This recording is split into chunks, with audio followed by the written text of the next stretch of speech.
শিক্ষক সহপাঠী ও সতীর্থদের ভালোবাসায় জগন্নাথ বিশ্ববিদ্যালয় ক্যাম্পাস ছাড়ল ছাত্রদল নেতা জুবায়েরের মরদেহ।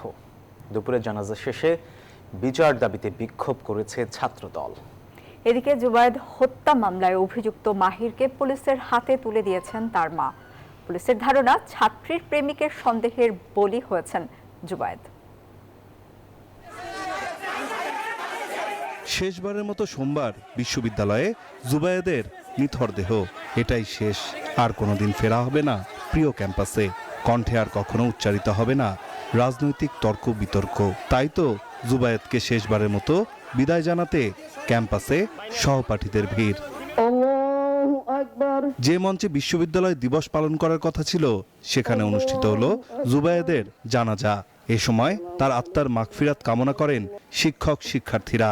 জানাজা শেষে বিক্ষোভ মিছিল করেন তারা। আমার মতো জগন্নাথ বিশ্ববিদ্যালয়ের 20,000 শিক্ষার্থীর হৃদয়ে রক্তক্ষরণ হচ্ছে। এখন আসলে তাকে কেন খুন করা হলো এখন আমরা এই পর্যন্ত আমাদের কোনো ধারণা পাচ্ছি না। বান্ডেল থাকলে প্রতি সেনমানিতে টাকা বাঁচবে। বিকাশ সেনমানি বান্ডেল কিনে জিতুন প্রতি লেনদেনে। বিশ্ববিদ্যালয় প্রশাসন এ সময় পরীক্ষা স্থগিত রেখে 2 দিনের শোক ঘোষণা করেন। পিছিয়ে দেয়া হয় বিশ্ববিদ্যালয় দিবস। একই মঞ্চে এই হত্যার সুষ্ঠু বিচারের দাবি জানায় ছাত্রদল। শহীদ শিক্ষার্থীর বাবা চাচারা গিয়ে থানায় 5 ঘন্টা বসে থাকে ওসি মহোদয়ের সাথে সাক্ষাতের জন্য। এমন মহাশক্তিধর ওসি এই জুলাই পরবর্তী বাংলাদেশের দরকার নেই। কোনো মত দ্বিমতকে বলে আমরা সবাই একই প্ল্যাটফর্মে উপস্থিত হয়েছি। এটির একটি কারণ, সেটি হচ্ছে যে প্রকৃত আসামিদের যেন গ্রেফতার করা হয়।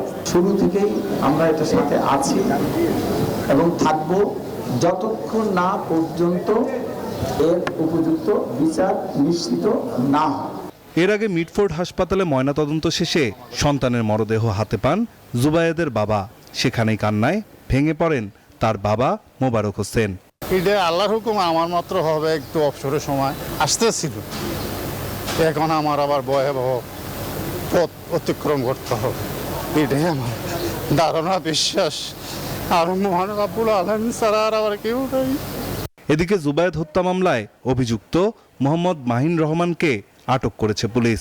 মাহিনের মা নিজেই তাকে পুলিশের হাতে তুলে দেন বলে জানা গেছে। পুলিশের ধারণা ছাত্রীর প্রেমিকের সন্দেহের বলি হয়েছে জুবায়েদ। যারা আঘাত করেছে, এরকম যাদেরকে আমরা শনাক্ত করেছি, তাদের কাছ থেকে শুনলে আমরা মিলাতে পারবো যে আসলে প্রকৃত আর কোনো অপরাধী জড়িত আছে কিনা, তখন আমরা অ্যারেস্টে যাব। রোববার সন্ধ্যায় রাজধানীর আরমানিটোলার পানির পাম্প গলির একটি ভবনের সিঁড়ি থেকে উদ্ধার করা হয় জুবায়েদের রক্তাক্ত মরদেহ।